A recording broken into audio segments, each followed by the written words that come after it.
सहनावतु सहनौ भुनक्तु सह वीर्यं करवावहै तेजस्विनावधीतमस्तु मा विद्विषावहै। ओम शांति शांति शांति। वेदांत दर्शन की 10वीं कक्षा, वेदांत दर्शन के प्रथम अध्याय के द्वितीय पाद के 7वें सूत्र तक का पाठ पिछली कक्षा में हुआ था। उपास्य के रूप में मात्र ब्रह्म ही स्वीकार्य है, ब्रह्म की ही उपासना की जाती है और वहां जो वर्णन किया गया है वो ब्रह्म पर ही लागू होता है, जीवात्मा पर लागू नहीं होता। और वहां ब्रह्म को कर्म के रूप में और आत्मा को कर्ता के रूप में कहा गया, इससे भी दोनों में भिन्नता है और दोनों के लिए अलग अलग शब्दों का प्रयोग किया जाता है। और वहां पुरुष का अर्थ जीवात्मा का कथन होता है, स्मृति ग्रंथ भी इसको कहते हैं। और कोई कहे कि जीव जहां रहता है वो छोटी सी जगह है और वहीं परमात्मा भी रहता है, तो परमात्मा एकदेशी होगा। तो उस सब के लिए कहा कि परमात्मा का जो हृदय प्रदेश में कथन किया गया है वो तो आत्मा के द्वारा उसकी सन्निधि वहां पर हो सकती है, इसीलिए कथन है। बाकी तो परमात्मा सर्वव्यापक है। अब इसी से संबंधित चर्चा कुछ और आगे चलेगी। पिछले पाठ में से किन्हीं को पूछना हो तो वो पूछ सकेंगे। उससे पहले मैं थोड़ा आपको कल के प्रश्न के संबंध में बताता हूं। पृष्ठ संख्या 50, पृष्ठ संख्या 50 पर प्रथम सूत्र में ही भाष्य में नीचे से 7वीं 8वीं पंक्ति में जो मुंडकोपनिषद का वचन है, यह सर्वज्ञ सर्वविद यस्य ज्ञानमयम तपः तस्मादेतद ब्रह्म नाम रूपम अन्नम च जायते।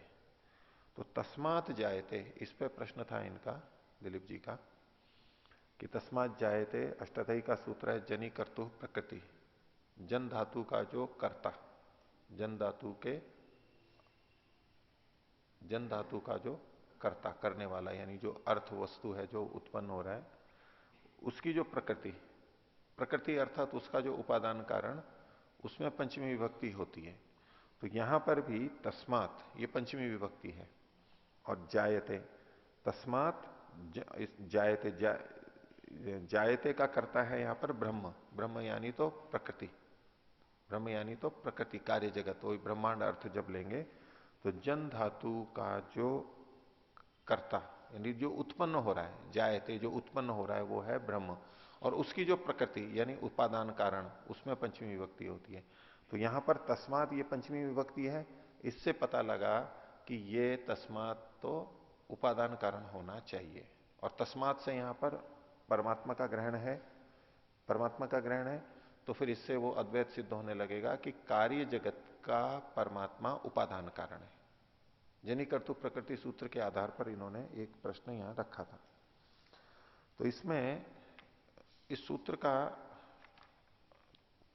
जन धातु जनी कर्तु प्रकृति, प्रकृति का मतलब उपादान कारण जो है, ये प्रथमावृत्ति में तो लिखा हुआ है, लेकिन काशिका के दोनों व्याख्याओं में, न्यास और पदमंजरी में ऐसा नहीं है। वहां बल्कि उन्होंने ये प्रश्न उठा करके कहा है कि यहां पर निमित्त कारण, सहयोगी कारण भी गृहीत होगा, मात्र उपादान कारण नहीं गृहीत है। और उसमें उन्होंने युक्ति रखी कि जनी कर्तु प्रकृति, प्रकृति को खोलते हुए काशिकाकार ने, वृत्तिकार ने कारणम लिखा है। तो कहते हैं कि यदि उपादान कारण ही अपेक्षित होता तो यहां पर उपादान कारण लिखते हैं। प्रकृति अर्थात कारण, केवल कारण लिखा है, और कारण तो सभी तरह के गृहीत हो सकते हैं। तो कारण मात्र का यहां पर ग्रहण होगा, मात्र उपादान कारण का नहीं। और उसके लिए उन्होंने वहां पर उदाहरण दिया, पुत्रात प्रमोदो जायते, पुत्र से प्रमोद होता है, हर्ष होता है, यानी पुत्र को देख के, माता पिता को, संतान को देख के, उसकी निकटता से उनको सुख होता है। पुत्रात प्रमोदो जायते। अब इसमें पुत्र प्रमोद की प्रकृति अर्थात उपादान कारण नहीं है। तो जायते है और पुत्रात है पंचमी है, तो इस तरह के वाक्य में हम हर जगह यहां उपादान कारण ही लें तो उन्होंने खंडन किया इस बात का। उपादान कारण नहीं, यहां पर सहकारी कारण यानी एक तरह से कहो निमित्त कारण भी स्वीकार्य है। इसी तरह से इस सूत्र के जो दो उदाहरण हैं, श्रृंगात शरो जायते, सींग से बाण उत्पन्न होता है, कुछ इस तरह के सींग होते हो जिससे कि बाण बनाया जाता होगा, जो भी जिस भी तरह से उपादान कारण के रूप में काम में आता है। तो ये तो उपादान कारण का उदाहरण है। और दूसरा है गोमयात वृश्चिको जायते, ये वास्तव में उपादान कारण का उदाहरण नहीं है। गोमय उसका उपादान कारण नहीं होता। गोबर से बिच्छू पैदा होते हैं, तो बिच्छू तो अपने अंडे से ही पैदा होते हैं। गोबर उसमें सहकारी कारण है, निमित्त कारण है। तो जो प्रसिद्ध ये दो उदाहरण है, इसमें भी गोमयात उपादान कारण नहीं, सहकारी कारण का ही द्योतक है। दूसरा उन्होंने एक तर्क दिया कि पीछे ध्रुवम अपाय अपादान में जो ध्रुव है, तो उसको सीमा अर्थ लिया है वहां से, अपादान जिससे, जहां से ध्रुव का अर्थ क्या लिया? हाँ, इसमें जो स्थिर रहता है या जहां से सीमा उसकी होती है? जहां से प्रारंभ होता है, वो तो पहले से आ ही रहा था। और जो चीज उत्पन्न हुई है, और यदि उपादान कारण अर्थ ही ग्रहण करना होता तो वो तो ध्रुवम से ही गृहित हो जाता। जनी कर्तु प्रकृति ही, इस सूत्र में प्रकृति शब्द पढ़ने की आवश्यकता ही नहीं थी। तो जहां वहीं से ही तो निकल करके आ रहा है ये, तो वो वैसे ही गृहित हो जाता। लेकिन फिर भी प्रकृति शब्द पढ़ा, इसका मतलब है ये मात्र ऐसा ही नहीं, सब अन्य कारणों का भी ग्रहण करना चाहते थे। इसलिए उस तरह से यहां पर दोष नहीं ले सकते। जनिकर्तु प्रकृति के आधार पर यहां तस्मात से कोई उपादान कारण का ही ग्रहण करना चाहे और इससे अद्वैत को सिद्ध करे, तो वो संभव नहीं है। व्याकरण की दृष्टि से ये सूत्र यहां नहीं लगेगा। दूसरा, पृष्ठ 50 पर ही द्वितीय सूत्र, उसके भाष्य में जो छंदोग्य उपनिषद का वचन लिखा है, मनोमय प्राण शरीरो भारूप, परमात्मा के गुणधर्म बताए गए कि वो मननशील है, मनोमय है और प्राण शरीर है। प्राण है शरीर जिसका, तो इसमें जो आपने पूछा था, तो प्राण शरीर का उदयवीर जी ने इसका खोला है। तो प्रकर्ष रूप से जीवन, उत्कृष्ट चैतन्य, प्राण शब्द को प्र मतलब तो उत्कृष्ट हो गया, और अन का मतलब जीवन उन्होंने लिया, चैतन्य, उत्कृष्ट चैतन्य। उत्कृष्ट चैतन्य जिसका शरीर है, ऐसा वो परमात्मा। दो तरह के चैतन्य, एक आत्मा का यानी जीवात्मा का, एक परमात्मा का। तो प्राण शरीर कहते हुए परमात्मा को कहा गया जिस जो उत्कृष्ट चैतन्य वाला है। और चैतन्य मतलब तो ज्ञान से संबंधित होगा, तो उत्कृष्ट ज्ञान वाला है, जो उत्कृष्ट चैतन्य वाला है। इसलिए प्राण शरीर, प्राण उत्कृष्ट चैतन्य जिसका शरीर है, जिसका स्वरूप है, स्वयं है वो, उसको प्राण शरीर कहा। यह परमात्मा का वाचक है। एक पृष्ठ संख्या 45 देखिए।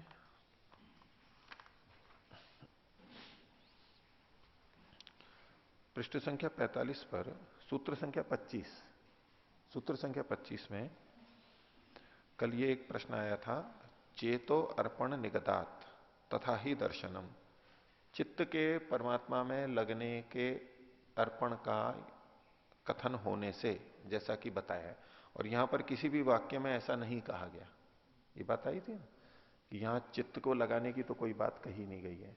तो ये वास्तव में चित्त को लगाने वाली बात नहीं है, ये ब्रह्ममुनि जी ने स्पष्ट ही लिखा है। यहां पर मन इस बात को ठीक तरह समझ सके, इसलिए ये उदाहरण दिया गया है। जो छंद का विधान किया गया, यानी गायत्री छंद का कथन किया, वो दृष्टांत के रूप में है। और दृष्टांत का प्रयोजन क्या होता है? उस बात को, उस विषय को मन में ठीक तरह से बैठा देना। तो मन में ये ज्ञान, ये समझ ठीक तरह बैठ जाए, इसके लिए ये कथन है। मन उस परमात्मा में लगता है, ये वाली बात कथन नहीं है। देखिए भाष्य में इन्होंने लिखा है, 8वीं पंक्ति देखिए, कुतः करके जो लिखा है इन्होंने, चेतोर्पण निगदात की वचन दे दिया, अत्र खंडे समष्टि पुरुषो गायत्री नामना उच्यते। यहां तक हो गया। कुतः क्यों किया, अब वो हेतु दे रहे हैं चेतो अर्पण निगदात को खोलते हुए, तत्र ब्रह्मणी चेतो अर्पण निगदात। चेतो अर्पण निगदात जो कहता हूं सूत्र वाला अंश दिया है। अब रेखा खींच करके जो आगे लिखा है इसको खोला है, मनोनिवेश प्रतिपादनात्, चेता मतलब मन, अर्पण यानी निवेश, उसका निगदात मतलब प्रतिपादन के लिए। क्या? मन प्रवेशो ही तत्र यथा स्याद इति, मन का वहां पर प्रवेश हो जाए। इति गायत्री छंदसा सम्यक प्रदर्शनम सुगमार्थम, सम्यक प्रदर्शन सुगम अर्थ के लिए है। तो मन का प्रवेश वहां हो, उसका यह अर्थ नहीं है कि मन परमात्मा में लगे, सीधे सीधे लगाने की बात कही गई है। उस दृष्टांत को देख करके परमात्मा का स्वरूप ठीक समझ में आए, मन उसको समझ सके, इसलिए यह कथन किया गया। तो ये जो यहां जितने वचन कहे गए हैं उसमें कहीं भी मन परमात्मा में टिकता है, मन परमात्मा में लगाइए, लगाना चाहिए, ऐसा कोई कथन नहीं है। तो वो कोई आपत्ति भी नहीं है, इन्होंने ऐसी व्याख्या की ही नहीं है। ठीक है। हाँ, और किन्हीं को कुछ पूछना है पाठ के अंदर? जी बोलिए। आचार्य जी, ये दूसरे पाद का पहला सूत्र, इसमें जो उदाहरण आया है, सर्वम खलविदम ब्रह्म तज्जलान शांत उपासीत, तो इस उदाहरण पर इस सूत्र के द्वारा ये पता किया गया कि यहाँ पर ब्रह्म का मतलब है, यहाँ इसमें ब्रह्म की उपासना करने का ही उपदेश दिया है। परंतु इस मतलब इस श्लोक का सीधा सीधा अर्थ ऐसे निकल रहा है कि सर्वम खलविदम ब्रह्म, ये सब कुछ ब्रह्म ही है, तो इसलिए तज्जलान इति, उसी से ये सब कुछ उत्पन्न हुआ है, ऐसा सोच करके उपासना करे। एक तो ये अर्थ हो गया, ठीक है। आगे? तो फिर इसमें कोई मतलब संशय तो हो नहीं रहा है कि यहाँ पर ब्रह्म है या कुछ है, तो इसमें इसको संशय के रूप में उठा करके इसका समाधान क्यों कर रहे हैं? हाँ, इसमें जो वचन तो सारा दिया है ना, सर्वम खलविदम ब्रह्म, फिर इसके आगे स क्रतुम कुर्वीता, इसके बाद का जो वर्णन है वो मनोमय प्राण शरीरो, ये वाला वचन आ रहा है। तो मनोमय प्राण शरीर, ये परमात्मा के लिए घटता हुआ नहीं दिखता प्रथम दृष्टया, ये किसी जीव पे घटता हुआ दिखता है। उसको देख करके शंकराचार्य जी ने भी ये बात उठाई है कि भाई किसकी उपासना की जा रही है यहां पर। ये लिंग दिख रहे हैं, लक्षण दिख रहे हैं, मनोमय और प्राण शरीर इत्यादि, तो उससे जीव आत्मा की तरफ संकेत जाता हुआ दिख रहा है। उसको लेके यहां इन्होंने उसको लिखा नहीं है सीधे सीधे, और इन्होंने तो सीधे ये कह दिया कि यहां पर दोनों के लक्षण दिख रहे हैं, क्योंकि सर्वम खलविदम, ये जो इदम है यानी ये जो जगत है, एक तो ये, या तो ये उपास्य हो सकता है, और फिर आगे जो क्रतुमय पुरुष, क्रतुमय पुरुष ये जीव के लिए कहा गया है। यहां जैसा करता है वैसा ही दूसरे लोक में होता है, यहां जैसे संस्कार होते हैं वैसे दूसरे शरीर में जाते हैं। ये जो कथन है यानी मृत्यु के बाद में पुनः शरीर का धारण करना, ये परमात्मा पर नहीं घटता है, ये जीव पे घटता है। तो या तो जगत है या तो जीव है, ऐसा करके ब्रह्ममुनि जी ने व्याख्या की है। तो संदेह तो पैदा किया है इन्होंने, उसके बिना तो विवेचना ही नहीं हो सकती थी। अगर किसी को सीधे सीधे स्पष्ट हो रहा है वहां तो कोई बात ही नहीं है। जिनमें ये प्रश्न उठ सकते हैं उनको ध्यान में रखते हुए ये चर्चा की गई है। ओ आचार्य जी, एक ब्रह्म के संबंध में प्रश्न है। कुछ लोग ऐसा मानते हैं कि दो ब्रह्म होते हैं, एक शुद्ध ब्रह्म और एक सगुण ब्रह्म। तो जो शुद्ध ब्रह्म होता है वो सृष्टि आदि नहीं करता है, और जो सगुण ब्रह्म होता है वही सृष्टि आदि करने वाला होता है। इसलिए उपनिषदों में भी ब्रह्म के वर्णन में दो प्रकार के वर्णन मिलते हैं। कहीं कहीं पर उसको अमनाह कहा जाता है, अमनाह शुभ्र ऐसे करके एक वचन आता है। और यहाँ पर जो वर्णन कर रहे हैं यहाँ पर मनोमय कह रहे हैं, अर्थात वो मनोमय है। कहीं अवाक कहते हैं तो कहीं बांगमय कहते हैं। तो इस तरीके से जो अलग अलग वर्णन मिलते हैं तो उससे ये सिद्ध करते हैं कि दो प्रकार के ब्रह्म होते हैं, सगुण ब्रह्म, निर्गुण ब्रह्म। और पुराणों में भी ऐसा आता है कि अलग अलग ब्रह्मांडों के अलग अलग अधिपति होते हैं, तो वही उसका संचालन करते हैं। और जैसे योग तो नहीं, उसके आधार पे आप ये कहना चाहते हैं अनेक सगुण ब्रह्म है? हाँ जी, उस सगुण सिद्धांत ब्रह्म वो लोग ऐसा मानते हैं? जी नहीं, निर्गुण ब्रह्म और सगुण ब्रह्म दो ब्रह्म का तो कथन करते हैं, और सगुण ब्रह्म अनेक हैं ऐसा वो मानते हैं? नहीं, ये जो पुराणों में श्लोक मिलता है नहीं, ऐसे। जो अधिपति हैं जी, वो ये सगुण ब्रह्मी हैं या अधिपति एक अलग है कोई? सगुण ब्रह्म ही है सगुण अधिपति। ब्रह्मी है, तो जी अनेक सगुण ब्रह्म है ऐसा मानते हैं वो? हाँ जी। आगे? और योग दर्शन में भी जैसे आज ही हमारा सूत्र आया था कि ये सर्वभावाधिष्ठातृत्व प्रकृति वशित्व तो मतलब संप्रज्ञात समाधि में ही प्राप्त हो जाता है, तो जो मुक्ति की अवस्था है वो तो उससे भी ऊंची है। तो ये सृष्टि आदि करना तो एक मुक्ति की दृष्टि से देखें तो एक निम्न चीज हो गई। तो इस तरीके से कोई उस शुद्ध ब्रह्म से कोई निम्न है जो इस सृष्टि आदि को चला रहा है, ऐसा? ठीक है, ऐसा बहुत से लोग मानते हैं। आपने जो वेदांत दर्शन, योग दर्शन की बात कही, तो वेदांत दर्शन में आगे एक सूत्र आएगा, तो जगत व्यापार वर्जम। ये जो मुक्ति के आत्माएं होती हैं वो जगत के व्यापार से रहित होती हैं, वो जगत का व्यापार नहीं कर सकती। यानी सृष्टि की रचना कर दी, वो कर दी। आपका ये तर्क था, हेतु था कि जब प्रकृति वशित्व आदि ये समाधि प्राप्त को व्यक्तियों को ही हो जाती है, तो जो मुक्ति में जाता है उसकी तो शक्ति सामर्थ्य और भी ज्यादा होगी। तो ये प्रसंग वेदांत में आगे आएगा। तो मुक्तात्मा की शक्ति बढ़ जाती है और वो संसार का ही रचना करता है, ऐसा नहीं है। उसकी स्पष्ट निषेध किया गया है। वो जगत का कोई व्यापार नहीं कर सकता है। मुक्तात्मा चाहे मैं इसको ये इसके लिए इसके ऊपर कुछ विशेष सहायता कर दूं, विशेष कृपा कर दूं, कुछ कर दूं, जगत से संबंधित कोई व्यापार वो नहीं कर सकता। जगत व्यापार वर्जम इत्यादि वर्णन वहां आएंगे। तो ये तो कहना ठीक नहीं है।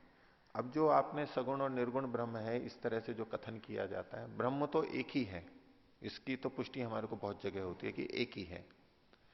अब कोई अपनी दृष्टि से देखना चाहे, भेद कर दे कि भाई ब्रह्म तो अनंत है, असीम है, और ये जो जगत चल रहा है ये उसके एक भाग में चल रहा है, एक अंश में चल रहा है।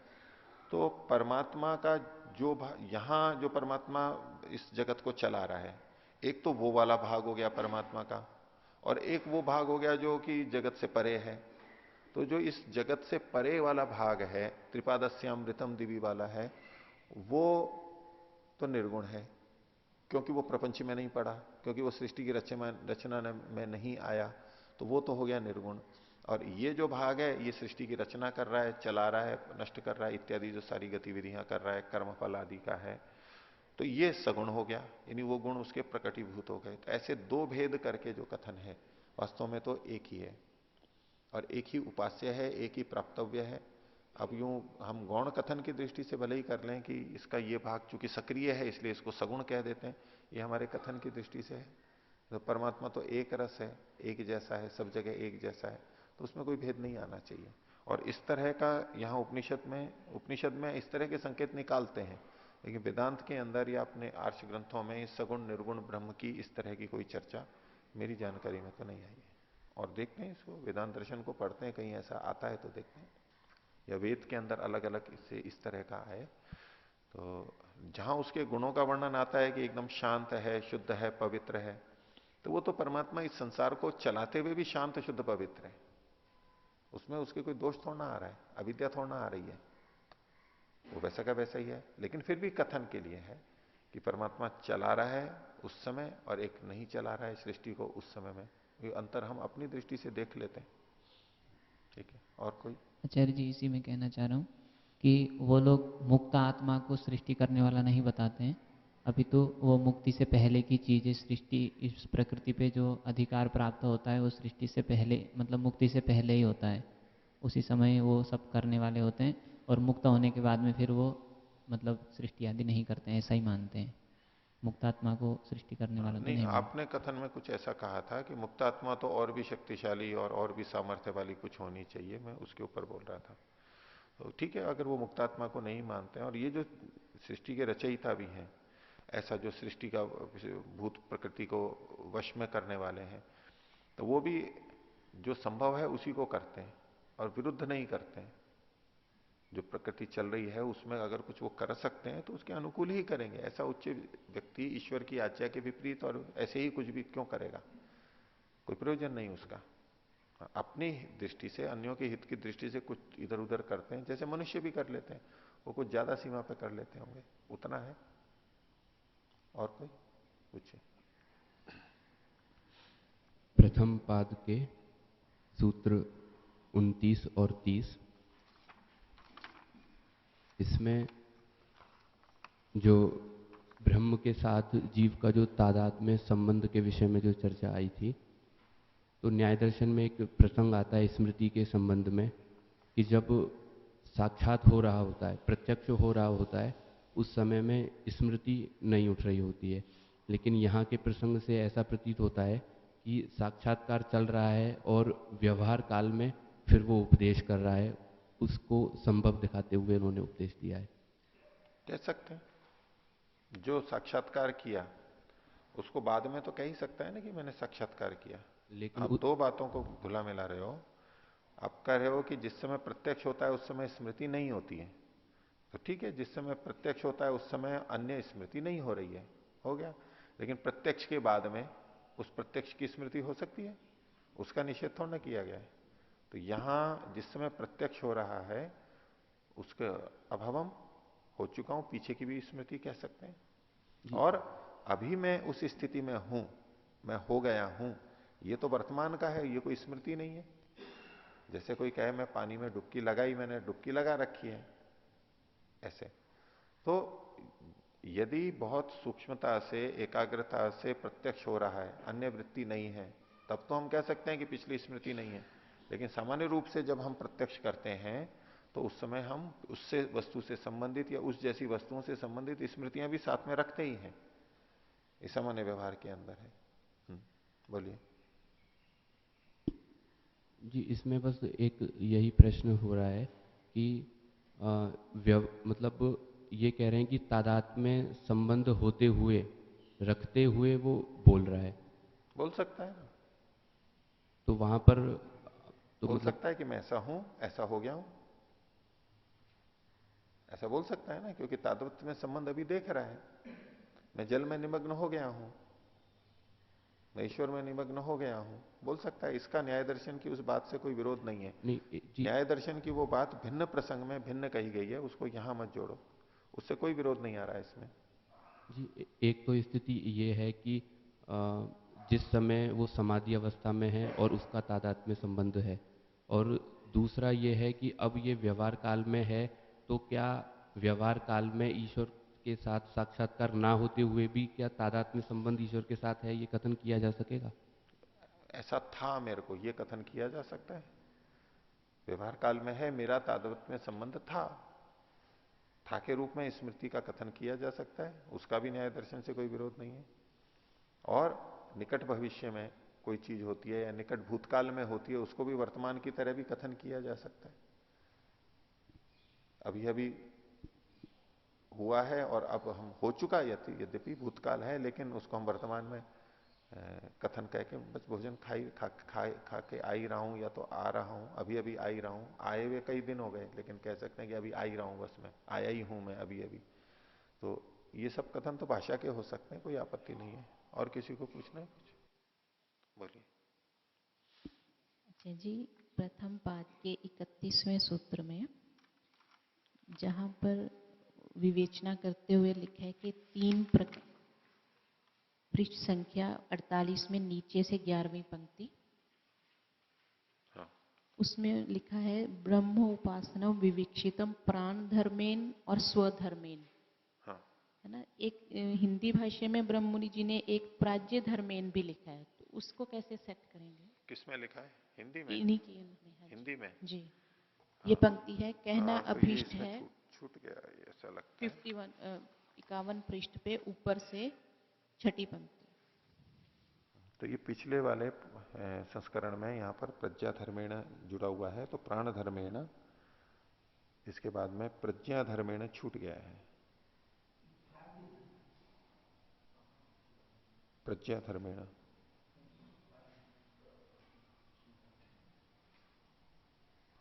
प्राज्य धर्मेण अर्थ लिखा हुआ है वहां पर। ठीक है, प्राज्य ले लीजिए।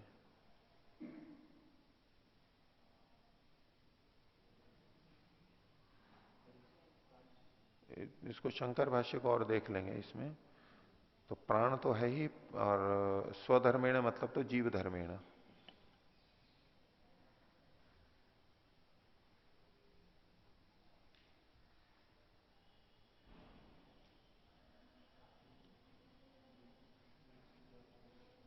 ठीक है, चलें आगे, पूछिए। दूसरे पाद के प्रथम सूत्र में जी। पृष्ठ संख्या 50 पे जी।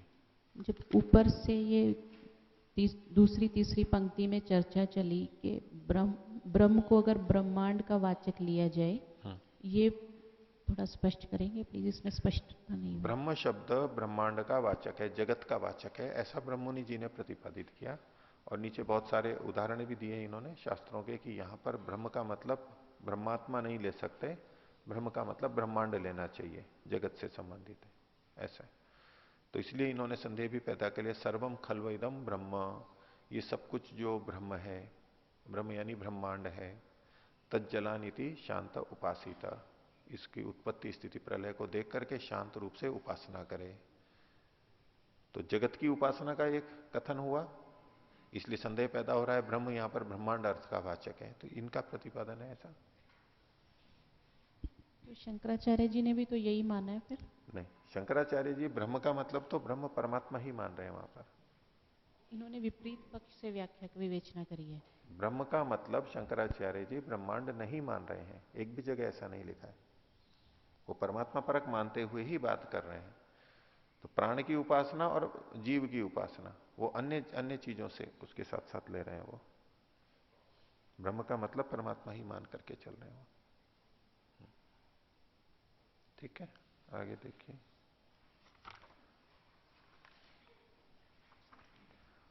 तो 8वां सूत्र प्रारंभ होगा, प्रथम अध्याय के द्वितीय पाद का 8वां सूत्र। 8वें सूत्र में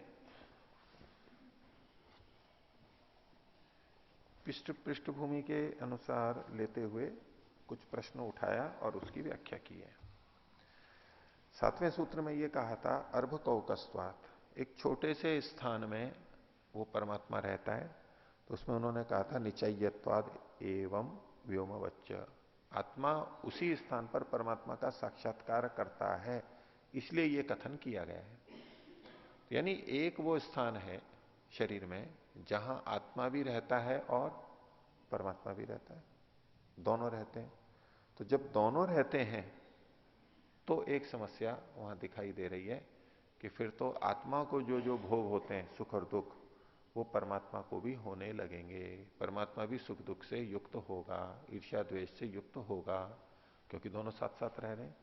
इस तरह का एक आक्षेप देते हुए फिर उसका समाधान किया जा रहा है। 8वां सूत्र है संभोग प्राप्ति रीति चेत न वैशेष्यात्। संभोग का मतलब है सम्यक भोग, जैसा भोग जीव का है वैसा उसकी प्राप्ति परमात्मा को होने लगेगी। इति चेत, अगर कोई ऐसा कहे तो बोले ठीक नहीं है, वैशेष्यात्, विशेष कथन होने के कारण से, विशेषता होने के कारण से। भाष्य, जीवेन सार्धम ब्रह्मणो हृदेश रूप स्थान समान संबंधात, जीव के साथ में परमात्मा के, ब्रह्म के हृदय देश रूपी समान स्थान का संबंध होने से, कि दोनों एक ही स्थान पर हैं, ये एक संबंध हो गया। एक ही स्थान पर दोनों हैं, ये स्थान के आधार पर दोनों में संबंध हुआ। तस्मिन, उस स्थान में सुख दुख भोग प्राप्तिर भवेदिति चेत शंकेत, परमात्मा को भी सुख दुख भोग की प्राप्ति होने लगेगी ऐसी कोई आशंका करे तो तरही न शंकितव्यम, इसमें शंका नहीं करनी चाहिए। कुतः, क्यों? वैशेष्यात्, विशेषता होने से। तस्य ब्रह्मणो जीवापेक्षया विशेष लक्षणत्वम विशेष लक्षण मत्वात्, उस ब्रह्म के, तस्य ब्रह्मण है, जीवापेक्षया, जीव की अपेक्षा से विशेष लक्षण वाला होने से, परमात्मा जीव की अपेक्षा विशेष लक्षण वाला है, इसलिए यह शंका नहीं की जा सकती। वो विशेष लक्षण क्या है उसको आगे बताएंगे। तो पुष्टि के लिए ये ऋग्वेद का मंत्र और मुंडकोपनिषद में भी ये आया है, द्वा सुपर्णा सयुजा सखाया समानम वृक्षम परिशस्व जाते तयोरन्य पिप्पलम स्वादु अत्ति अनशनन अन्यो अभिचाक शीति। इसमें मुख्य तो शब्द है अनशनन, न खाता हुआ। तो दो एक सुंदर पक्षी हैं, अच्छे पर्ण वाले सुपर्ण हैं, वो साथ साथ रहते हैं और सखा भी हैं, साथ रहते हैं और आपस में परस्पर मित्र भी हैं, और एक ही वृक्ष के ऊपर वो रहते हैं। वो वृक्ष प्रकृति है, उस पर वो दोनों पक्षी रहते हैं, प्रसिद्ध मंत्र है। तयोः अन्य पिप्पलम स्वादुवत्ति, उन दोनों में से, उन दो पक्षियों में से एक पक्षी तो मधुर फलों को खाता है, उस वृक्ष के मधुर फलों को, यानी जीवात्मा प्रकृति को भोगता है, और दूसरा अन्य अनशनन अभिचाकशीति, दूसरा न खाता हुआ केवल देखता है, सूक्ष्मता से देखता है, निकटता से देखता है। तो ये विशेष गुण है परमात्मा का कि वो अनशनन न खाता हुआ, वो भोग नहीं करता है। इसलिए ये जो आपकी आपत्ति है वो ठीक नहीं है। भले ही एक स्थान पर दोनों रहते हैं, लेकिन परमात्मा सुखी दुखी नहीं होता। वैसे भक्त लोग इस भाव से कह सकते हैं, तादात्म्य संबंध बना करके। हम भी लोग भक्ति भाव में बोल देते हैं कि हम परमात्मा के अनुसार नहीं चलेंगे तो देखो परमात्मा ने हमको इतना सब कुछ दिया है और हम ऐसा नहीं करेंगे तो परमात्मा को कितना दुख होगा। जैसे माता पिता को होता है, जैसे किसी संरक्षक को होता है, तो बोले ऐसे परमात्मा को कितना दुख होता होगा। मैं परमात्मा को दुखी नहीं कर सकता, उसने इतना सब कुछ दिया, इसलिए मैं ठीक मार्ग पे चलूंगा। ठीक है, लक्ष्य तो ठीक बनाया, अच्छा चलेगा, लेकिन भक्ति भाव में वहां वो विवेक से तो बोलेगा नहीं व्यक्ति, बुद्धि से तो बोलेगा नहीं। तो ऐसे ऐसे कथन मिल जाते हैं, लेकिन परमात्मा तो सुखी दुखी कुछ नहीं होता है। हम सोचें कि धार्मिक का लक्षण है दयालुता, दयालुता मतलब करुणा, और करुणा मतलब दूसरे के दुख में दुखी होना। तो परमात्मा तो धार्मिक है, हमसे बहुत बड़ा धार्मिक होगा, हम भी धार्मिक बनना चाहते हैं। तो दुनिया में जो इतना दुख है उसको देख के परमात्मा को दुख तो होता होगा। और अगर परमात्मा को इतना भी दुख नहीं होता है तो वो कहां हृदय वाला हुआ।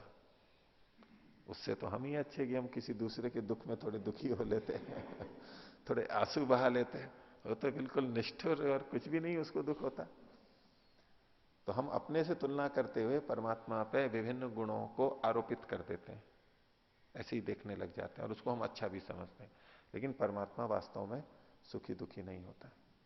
और हम सोचें कि हमारी बहुत ऊंची स्थिति हो गई है तो हमारा परम पिता परमात्मा बहुत खुश होता होगा कि हाँ मेरा बेटा इस ऊंची स्थिति को प्राप्त कर गया है, तो उसको कोई सुख भी नहीं होता। यद्यपि वो चाहता है कि ये मुक्ति को प्राप्त करें, शुद्ध हो जाए, अंतःकरण शुद्ध कर लें, लेकिन उससे वो खुशी नहीं होता है। वो तो जैसा है आनंद स्वरूप है, वहां कुछ अधिक सुख की कोई संभावना ही नहीं है, सबसे अधिक सुखी है वो, और दुख की भी कोई संभावना नहीं है। तो ये अनशनन न खाता हुआ, यानी वो भोग नहीं भोगता है, भले ही यहां पर रहता है। बहुत से लोग बोलते हैं भाई परमात्मा को सर्वव्यापक मानेंगे तो फिर तो कचरे कूड़े में भी होगा, दुर्गंध में भी होगा, तो फिर तो ऐसे तो परमात्मा गंदा हो जाएगा। परमात्मा को ये कोई भोग होता ही नहीं है। अनशनन अन्यो अभिचाकशीति। आगे खोल रहे हैं, जीवात्मा परमात्मनो हो समान स्थानत्वेपि परमात्मा तु अभोक्ता। जीवात्मा और परमात्मा एक समान स्थान वाले होने पर भी परमात्मा तो अभोक्ता है, भोगने वाला नहीं है। और भोक्ता जीवात्मा एव इति स्पष्टम उत्तम, और जीवात्मा ही भोक्ता है, ये दोनों ही बातें इस वेद मंत्र में स्पष्ट कही गई हैं। योग दर्शन में भी इसकी पुष्टि की है। क्लेश कर्म विपाकाशय अपरामृष्ट पुरुष विशेष ईश्वर। ईश्वर कौन है? जो क्लेश कर्म विपाक आशय से अपरामृष्ट है, अछूता है, यानी वो भोग नहीं भोगता है। भाष्य, जीवात्मा खलु क्लेश कर्म भोग वासना भी संपृच्यते। जीवात्मा तो क्लेश कर्म और भोग की वासनाओं से युक्त होता है, किंतु न परमात्मा इति उत्तम, लेकिन परमात्मा उससे युक्त नहीं होता, लिप्त नहीं होता है, ये योग दर्शन में कहा गया। परमात्मा तो विभुर महतो महीयान अनंत। परमात्मा तो विभु है, विभु शब्द को खोलिया, महतो महीयान, बड़ों से भी बड़ा है, या अलग भी कह सकते हैं कि विभु है, सर्वव्यापक है और बड़ों से भी बड़ा है, महतो महीयान, अर्थात अनंत अनंत है। और अणोरणीयान सूक्ष्मात सूक्ष्मश्च, वो अणु से भी अणीय है, अणु से भी छोटा अणु है, अर्थात सूक्ष्म से भी सूक्ष्म है। अब अणु से भी अणु है का मतलब आकार में छोटा है ऐसा अर्थ नहीं लिया जाता है, वो बड़े से बड़ा है। महतो महीयान मतलब तो परिमाण में आकार बड़ा है, उससे जितने भी आकारवान बड़े से बड़े हैं उनसे भी बड़ा है। और दूसरी तरफ कहें वो छोटे से भी छोटा है। अब छोटे से छोटा है मतलब वो ऐसा नहीं। अब ये इस भाषा में अगर हम बोलेंगे अणोरणीयान और महतो महीयान, इसको अगर यूं कहेंगे कि वो बड़े से बड़ा भी है और छोटे से छोटा भी है, तो कोई कहेगा कि कोई चीज यदि बड़े से बड़ी है तो वो छोटे से छोटी कैसे हो सकती है? या तो बड़ी से बड़ी है या तो छोटे से छोटी है, दोनों विपरीत चीजें नहीं हो सकती। तो इसलिए इन्होंने खोलते हुए एक तरफ अनंत का है महतो महियान को, और अणोरणयान को कहा सूक्ष्मात सूक्ष्म से, सूक्ष्म से भी सूक्ष्म है। वो सूक्ष्म होने के कारण ये उसका स्वरूप है कि स्थूल चीजों में प्रविष्ट हो जाता है।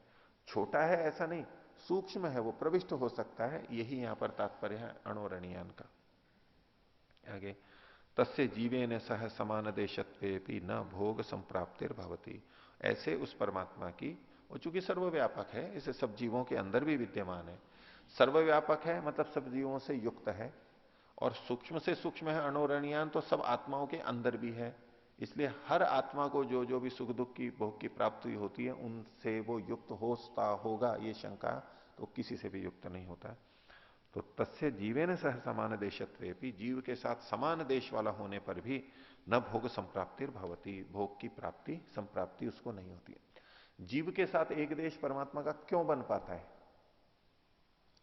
उसके लिए दो गुण आवश्यक हैं। सब जीव के साथ मतलब जीव जाति के सभी जीवों के साथ, आत्मा के साथ, आत्मा मात्र के साथ, उसके लिए दो चीजें आवश्यक हैं। एक तो वो महतो महियान होना चाहिए, यानी व्यापक होना चाहिए, सर्वव्यापक होना चाहिए, जिसमें कि सब आत्माएं आ जाती हों, सब आत्माओं के साथ उसका संपर्क होना चाहिए, महतो महियान से पता लगता है। लेकिन सब जीवात्माओं से संपर्क है, लेकिन जीवात्माओं के बाहर बाहर अगर हो, जीवात्माओं के अंदर ना गया हुआ हो, तो भी समान देश वाला नहीं हुआ। क्योंकि जिस स्थान पर जीवात्मा है उस स्थान पर तो परमात्मा नहीं है, उसके चारों तरफ आसपास में भले ही है। ये तो हम गौण प्रयोग करते हैं कि भाई हम एक ही स्थान पर हैं, यानी एक ही भवन में है, वैसे तो सब अलग अलग स्थान पर बैठे हैं। तो तत्वतः एक स्थान तो तब हो सकता है जब परमात्मा आत्मा के अंदर भी हो। तो एक तो सर्वव्यापक होना चाहिए महतो महियान, और दूसरा अणोरणीयान, सूक्ष्म से भी सूक्ष्म होना चाहिए, ताकि वो हर आत्मा के अंदर भी प्रविष्ट है। अब कह सकते हैं कि परमात्मा और जीवात्मा एक ही स्थान पर है, लेकिन भोग की प्राप्ति तो परमात्मा को नहीं होती है। उदाहरण दे रहे हैं, यथा आकाशो महानसे अग्नितापेन न दह्यते। जैसे रसोई के अंदर अग्नि जल रही है और उससे आकाश संतप्त नहीं होता है, आकाश जलता नहीं है, गर्म नहीं होता है, और चीजें गर्म हो जाती हैं लेकिन आकाश नहीं होता है। आगे निषिध्यते पी तस्य भोग प्राप्ति, परमात्मा के भोग की प्राप्ति का सीधा सीधा निषेध भी किया गया है।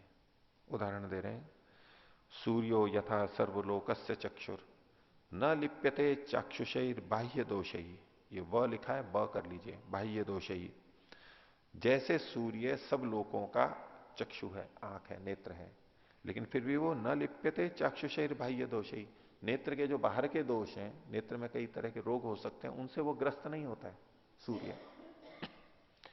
एकस तथा सर्वभूतांतरात्मा न लिप्यते लोक दुखे न बाह्य। उसी प्रकार से ये एक ही है, परमात्मा एक ही है, एकस तथा सर्वभूतांतरात्मा, सब भूतों के अंदर रहने वाला आत्मा है, सब प्राणियों के अंदर रहने वाला आत्मा है।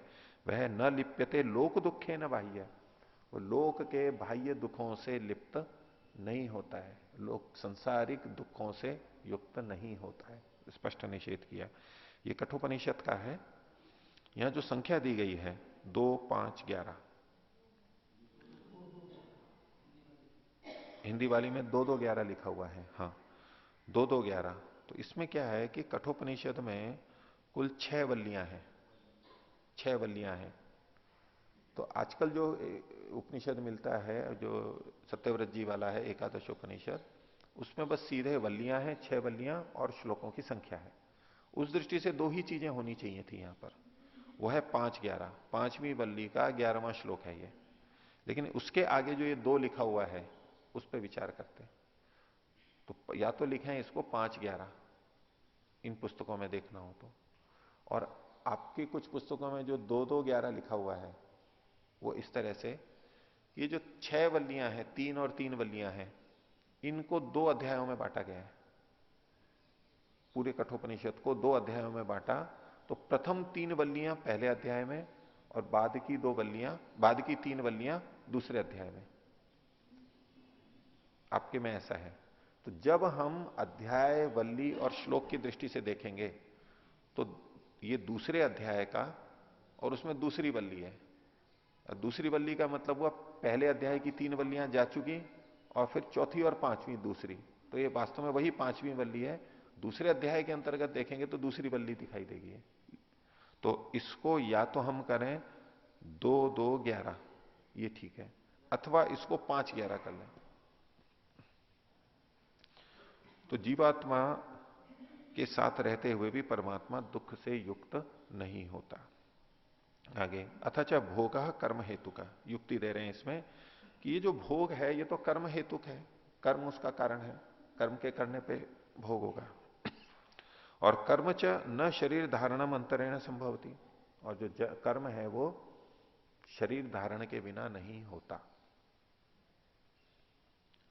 किंतु परमात्मा तो शरीर संबंधात पृथक भूता एवं, तो परमात्मा तो शरीर के संबंध से पृथक है, दूर है।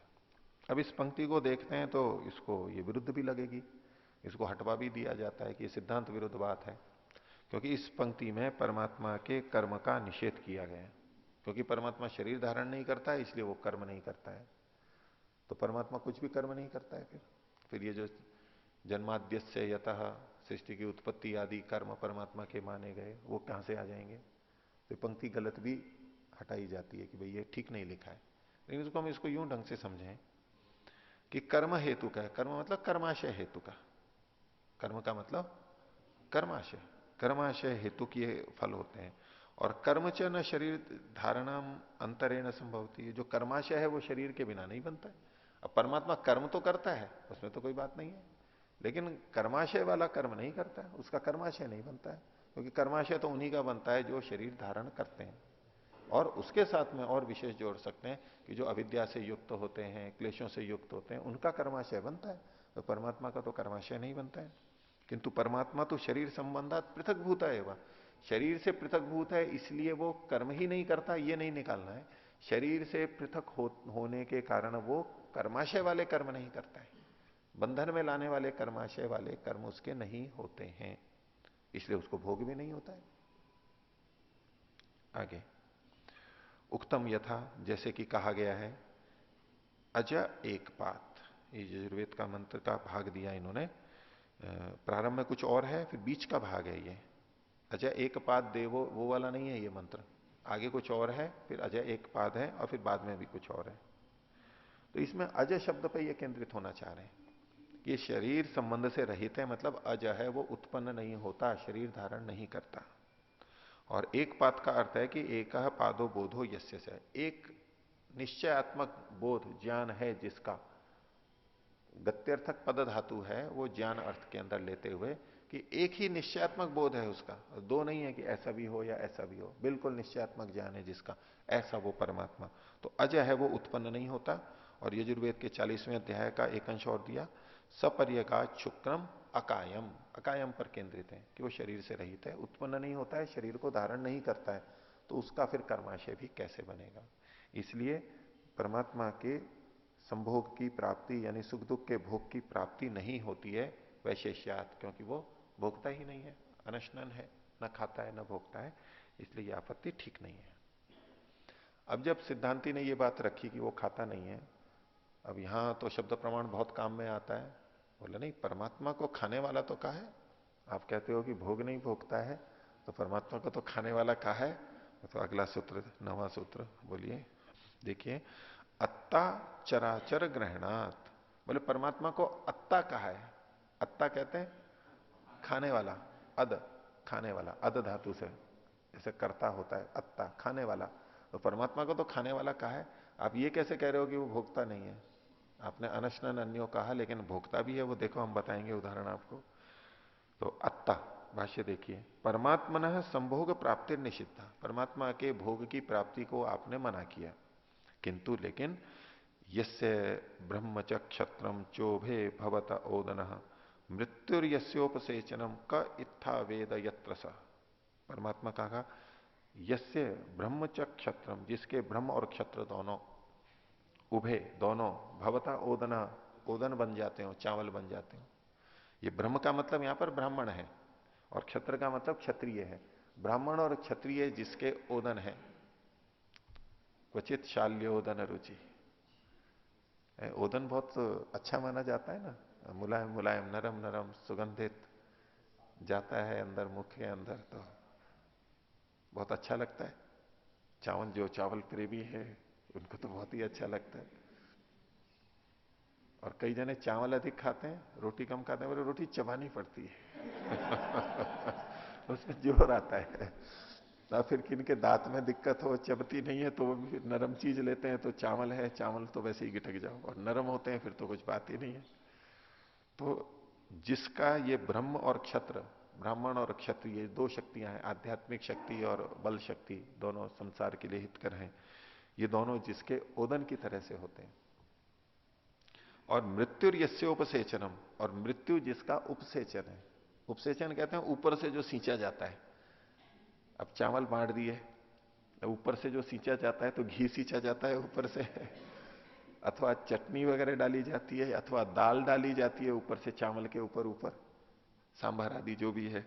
तो मृत्यु जिसका उपसेचन है, और मृत्यु को ऊपर डाल करके इसके खूब चटनी वगैरह लगा करके वो खाता है। अब जो ओदन कहा, उपसेचन कहा, तो ये तो खाने की बात ही है। तो क इत्था वेद यत्र से, कौन जानता है कि वो कहां पर है, ये जिसके भोजन है वो कहां है, कौन जानता है? यानी नहीं जानता कोई। ये कठोपनिषद का लिखा है। इसमें भी जो संख्या लिखी है 1 2 25, 25 है ये, 1 2 25 को थोड़ा संख्या में कई बार भेद भी हो जाता है, लेकिन मैंने 1 2 25 ठीक है। अब इसमें पहला मतलब तो पहला अध्याय, 2 मतलब दूसरी बल्ली, और 25वां श्लोक है। अब यहां पर आप एक को हटा भी दें, 2 25 करें तो भी कोई दिक्कत नहीं है। आप वहां पर जाकर के एकादशोपनिषद में देखेंगे कि भाई 1 2 25, तो पहले से तो आप ले लेंगे बल्ली। अब उसमें देखेंगे 2 2 देखेंगे आप श्लोक, उस 2 में 25वां कहां से मिलेगा? वो 3 है ही नहीं वहां पर। तो जब कठोपनिषद, एकादशोपनिषद देखनी हो तो बस 2 और 25 सीधा देखना है, एक को नहीं देखना है। और जहां अध्याय का वर्णन है वहां 1 2 25 देखा जाएगा। इति एतादृशे स्थले यत् तस्य अतृत्वम भासते, यहां जो परमात्मा का खानापन, भोक्तापन भाषित हो रहा है, सीधे सीधे लिखा हुआ नहीं है। अत्ता ये लिखा थोड़ा ना है खाने वाला, लेकिन इसमें अतृत्व, खानापना यहां पर भाषित हो रहा है, प्रतीत हो रहा है। न तद भोक्तृ रूपेण, ये भोक्ता के रूप में नहीं है, वास्तव में भोग रूप के रूप में नहीं है। कथम तरी, फिर कैसे है? तो उच्यते चराचर ग्रहणात्, चराचर ग्रहणात्, ये उत्तर दिया जा रहा है कि यदि कहीं अत्ता का आभासन हो तो भी यहां क्या ग्रहण करेंगे इस वाक्य में। तो चराचर को खोल रहे हैं, चरो जंगमो अचरो जड़म। चर का मतलब है जंगम, गतिशील जो है, गच्छति थी। और अचर का मतलब है जो गतिशील नहीं है, यानी जड़ पदार्थ है वो। तो तयोर जड़ जंगमयो प्रलय काले ग्रहणात्, जड़ और जंगम सब चीजों को प्रलय काल में वो ग्रहण कर लेता है। ये उसका खाना है, खाने का मतलब है उनको ग्रहण कर लेता है। प्रलय काले ग्रहणात् स्वात्मनि संघारात, अपने में उनका उपसंहार कर लेता है। आगे वस्तु तो अत्र उपनिषदि तस्य परमात्मना शक्ति प्रदर्शिता, यहां पर जो वचन ऊपर दिया कठोपनिषद का, ये इसको अत्ता कहने के लिए नहीं, उसकी शक्ति को बताने के लिए है। इस संसार में ब्राह्मण और क्षत्रिय ये विशेष शक्ति होते हैं, ज्ञानवान हैं और बलवान हैं, कुशल हैं, योग्य व्यक्ति हैं, उनको भी ये प्रलय काल में ले जाता है। सामान्य व्यक्ति की तो क्या कथा। तो उसकी, इससे परमात्मा की शक्ति को बताया गया है। ये जगती शक्ति द्वयम वर्तते, जो जगत में 2 प्रकार की शक्तियां हैं, तत्र एका ब्राह्म शक्ति अपरा क्षात्र शक्ति, एक ब्राह्मण शक्ति एक क्षत्रिय शक्ति, परंतु उभयेपि शक्ति तत्समुखे तुच्छ स्तव, लेकिन ये दोनों ही शक्तियां उस परमात्मा के सामने अत्यंत तुच्छ है, बहुत छोटे हैं। यद शक्ति द्वयम अपनी तस्य ओदनो मृदु भोजनवत भवती, कि ये जो 2 शक्तियां हैं ये भी उसके लिए ओदन, ओदन को खोलना है यहां पर, मृदु भोजनवत, मुलायम मुलायम भोजन हो जाता है, मृदु भोजनवत भवती। किम वा ब्रह्म क्षत्राभ्याम चराचरो गृह्यते, अथवा यहां पर ब्रह्म और क्षत्र से चर और अचर का ग्रहण भी किया जा सकता है। ब्रह्म से चर और क्षत्र से अचर का, ये भी इन्होंने संगति लगाई है। आगे मृत्युरपि यह सर्वान स्वमुखे स्थापयति, और मृत्यु भी जो सबको अपने मुख में डाल लेती है, किसी को नहीं छोड़ती है। तमपि स उपसेचनम एवं स्वस्मिन विलीनम करोति, उस मृत्यु को भी ये उपसेचन के समान अपने में विलीन कर लेता है। अर्थात जब प्रलय कर लेता है तब मृत्यु भी काम नहीं कर सकती। मृत्यु क्या मारेगी किसी को, सबको उसने अपने में विलीन कर लिया है, कोई जीवित ही नहीं है। मृत्यु का अस्तित्व रहेगा क्या प्रलय काल में, किसको मारेगी वो? तो परमात्मा ने जैसे कि मृत्यु को भी इन सबके साथ लपेट के इनको भी सबको खा लिया और मृत्यु को भी साथ में खा गया, तो मृत्यु का भी मृत्यु है ये। न ही ब्रह्म क्षत्र खाद्य वस्तु नहीं, ब्रह्म और क्षत्र वास्तव में कोई खाद्य वस्तु तो है नहीं कि परमात्मा उनको खाए। नहीं वच मृत्यु हो, और मृत्यु भी कोई खाद्य वस्तु नहीं है। तत्र लेयम आस्वाद्यम व द्रव्यम अस्ति, कि वहां पर कोई चाटने योग्य और स्वाद लेने योग्य वस्तु हो, ऐसा तो कुछ है नहीं। न च वेदे तस्य परमात्मनो भोक्तृत्वम अभिहितम, और वेद में परमात्मा का भोक्तृत्व भी कहीं नहीं कहा गया है। किंतु तस्य निषेध एवं कृत है, बल्कि उसका निषेध किया गया है। कहा? यथा अनशनन अन्यो अभिचाकशीति, पीछे जो ऋग्वेद मंत्र आया अनशनन। तस्मात न परमात्मनो भोग प्राप्ति संभव, इसलिए परमात्मा को भोग की प्राप्ति नहीं होती है, भले ही वो हृदय प्रदेश में आत्मा के साथ में रहता हो। और अपनी बात की पुष्टि के लिए कहते हैं कि परमात्मा को भोग की प्राप्ति क्यों नहीं होती है, तो कहते हैं 10वां सूत्र प्रकरणाच, प्रकरण से भी ये हमें पता लगता है। कैसे? बोले अथच प्रकरणात्, प्रकरणात् एतत् गम्यते, प्रकरण से ये जाना हो जाता है। न ही अत्र प्रकरणम परमात्मनो भोक्तृत्व विषयकम, किंतु तस्य शक्ति प्रदर्शन पूर्वकम, या शक्ति को ठीक कर लीजिए, श को पूरा। ये जो प्रकरण है ये परमात्मा के भोक्तृत्व शक्ति को बताने के लिए नहीं है, ये तो परमात्मा की शक्ति को बताने के लिए है। जेयत्वम प्राप्यत्वम एवं प्रक्रियते, परमात्मा का जेयत्व और प्राप्यत्व ही यहां पर प्रकृति में आ रहा है। तदित्थम, जैसा कि इन वचनों में कहा गया है। ये वचन उसके आसपास के कहे गए हैं। अगर आसपास के वर्णनों में खाने पीने का वर्णन होता तब तो यहां पर लगा भी सकते थे, लेकिन आगे पीछे ऐसा वर्णन नहीं है। उनके उदाहरण दे रहे हैं कि अणोरणीयान महतो मणियान, छोटे से छोटा, सूक्ष्म से सूक्ष्म और बड़े से बड़ा है। आसीनो दूरम व्रजति शयानो याति सर्वथा, वो बैठा बैठा भी दूर तक चल लेता है, यानी दूर तक पहुंचा हुआ है। और शयानो याति सर्वथा, और लेटा लेटा ही वो सब जगह पहुंच जाता है, अर्थात पहुंचा हुआ ही है सब जगह। महानतम विभुम आत्मानम मत्वा, उस महान विभु आत्मा को मान करके, स्वीकार करके। फिर कहा यमेव एषा वृणुते तेन लभ्य है, जिसके द्वारा उसका वर्ण कर लिया जाता है। यमेव एषा वृणुते, ये परमात्मा जिसका वर्ण करता है, तेन लभ्य, उसके द्वारा, उस जीवात्मा के द्वारा परमात्मा को पाया जा सकता है। प्रज्ञानेनैनम आपनुयात, उस प्रज्ञान के द्वारा इसको प्राप्त किया जा सकता है। ये कठोपनिषद के वचन दिए गए हैं इसी प्रसंग से के साथ के।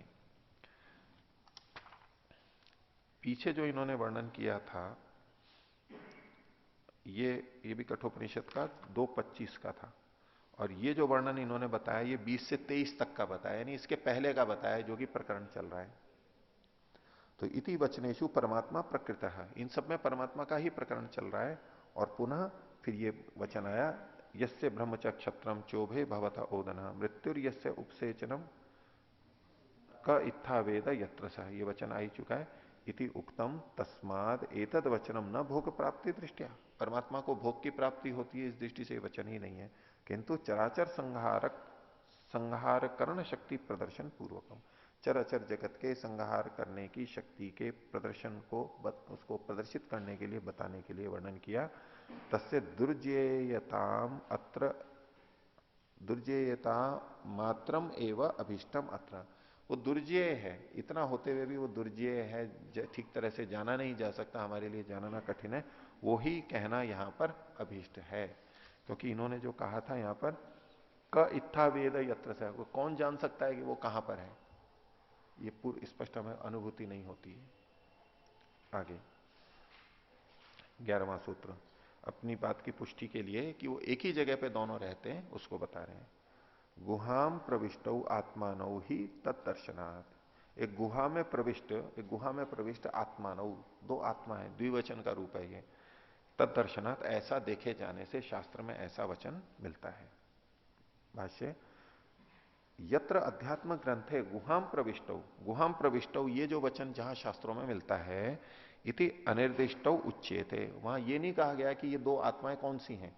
गुहाम प्रविष्टौ, गुहा में प्रविष्ट हैं, आत्माएं हैं, लेकिन वो कौन सी आत्माएं ये तो वहां पर कहा नहीं गया है। तो कौ तौ इति न निर्दिष्टम, वो दो कौन है ये नहीं कहा। तो तौ एतादृशौ, वो दोनों ये वाले कौन है? आत्मानौ। कौन से हैं? जीवात्मा परमात्मानौ खलु विज्ञेयौ, जीवात्मा और परमात्मा जानने चाहिए। गुहाम प्रविष्टौ तो वचन मिल रहा है, लेकिन वो है कौन? तो सूत्रकार ने खोल दिया, गुहाम प्रविष्टौ आत्मानौ, वो दो प्रकार की आत्माएं हैं। तद्यथा, जैसे कि ऋतम पिबंतौ सुकृतस्य लोके गुहाम प्रविष्टौ परमे परार्थे। कठोपनिषद का है ये गुहाम प्रविष्टौ शब्द यहां पर है। ऋतम पिबंतौ, ऋत को पीते हुए, सत्य को पीते हुए, ज्ञान को पीते हुए, सुकृतस्य लोके, इस सुकृत पुण्य करने वाले लोक में, जिस लोक में हम पुण्य कर सकते हैं, यानी मनुष्य जन्म में। तो ये दो आत्माएं हैं जो सुकृत लोक में रहते हुए ऋतम पिबंतौ, ज्ञान को, सत्य को पीती रहती हैं, यानी दोनों चेतन हैं। और ये गुहा में प्रविष्ट हैं, परमे पदार्थ परार्थे, और वो परम सबसे ऊंचे और उसके भी पर अर्थ के अंदर वहां पर वो विद्यमान है। तो कुतो अत्र जीवात्मा परमात्मा नो, यहां जीवात्मा परमात्मा का ग्रहण कैसे किया? तो तद दर्शनात्, उसका दर्शन यहां पर होता है। तयोर दर्शनात्, उन दोनों का दर्शन होने से। तद दर्शनात् को खोला, तयोर दर्शनात्। और खोल रहे हैं, तत्र हृदय गुहायाम अध्यात्म योगेन, हृदय की गुहा में अध्यात्म के योग से, अध्यात्म की साधना से, अनुभवनात्, अनुभव करने से, तथा अन्यत्र अध्यात्म ग्रंथेषु च पठनात्, अध्यात्म ग्रंथों में भी ये पाठ होने से। वहां अनुभव भी होता है और शास्त्रों में कहा भी गया है। उसके लिए वचन दे रहे हैं कठोपनिषद का, अंगुष्ठ मात्र है पुरुषो अंतरात्मा सदा जनानाम हृदय सन्निविष्ट। एक अंगुष्ठ मात्र एक पुरुष है जो कि अंतरात्मा है और सदा मनुष्यों के हृदय में प्रविष्ट है। ये छोटे से स्थान पे है, इसलिए परमात्मा को अंगुष्ठ मात्र कह दिया है, छोटे से स्थान में है, वैसे तो सर्वव्यापक ही है। तम स्वाच शरीरात प्रवृहेन मुंजाद इव इशिकाम धैर्येण, उसको अपने इस शरीर से बाहर निकाले, जैसे मूंज के द्वारा इशिका को धैर्य से पकड़ करके निकाला जाता है, धीरे से उसको निकाल लेते हैं। ऐशा में आत्मा अंतर हृदय, और प्रमाण देना, ये मेरी आत्मा है जो कि हृदय के अंदर है, यानी परमात्मा मेरे हृदय के अंदर है। और उदाहरण दे रहे हैं, बृहस्पति में आत्मा नृमणा नाम हृदय, ये बृहस्पति ये मेरी आत्मा है, ये नृमणा है और ये हृदय है, हृदय के अंदर विद्यमान है। मनुष्यों का भी ये नेतृत्व करने वाली है, मनुष्यों की ये नेता है, ऐसी ये आत्मा हृदय के अंदर है। येषु वचनेषु जीवात्मना स्थानम निर्दिष्टम, इन सब वचनों में जीवात्मा का स्थान बताया गया है। और आगे कह रहे हैं, अणोरणीयान महतो महीयान आत्मा यस्य जंतोर निहितो गुहायाम, जो अणु से भी अणु है, सूक्ष्म से सूक्ष्म है, बड़ी से बड़ी है, ऐसी आत्मा अस्य जंतोर निहितो गुहायाम, इस जंतु के गुहा में निहित है, इस जंतु के यानी जीव के गुहा में, हृदय प्रदेश में निहित है। तो यहां पर उस सूक्ष्म से सूक्ष्म और बड़े से बड़े परमात्मा को इस आत्मा के, उस आत्मा को इस जंतु के यानी इस जीवात्मा के गुहा में निहित कहा गया है। अर्थात ये प्रमाण हमारे को बहुत मिल रहे हैं कि गुहाम प्रविष्टो, गुहा में प्रविष्ट है, और ये दोनों के दोनों चेतन आत्मा है। इससे संबंधित कुछ और प्रमाण भी आगे दिए गए हैं, इनको अगली कक्षा में देखेंगे। प्रणव ध्वनि। ओ